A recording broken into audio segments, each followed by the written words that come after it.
এই আপনার সমস্যা কি রে? আপনার সমস্যাটা কি বলেন তো? আপনি প্রতিদিন মানে প্রতিনিয়ত আমার সামনে আসেন কেন? সমস্যা কি আপনার?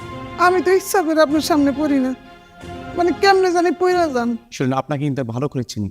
আপনি কেমন কে আর কোন মহিলা এটা কিন্তু আমি জানি। বাবা, একটা ভুলের শাস্তি আমার আর কতদিন দিবেন? আপনার জন্য মানে আপনার জন্য আমি অনেক কষ্ট সয়েছি, বুঝছেন? তিলে তিলে কষ্ট দিয়েছেন আপনি, আর ওই কষ্ট এখন আমার লাগে না।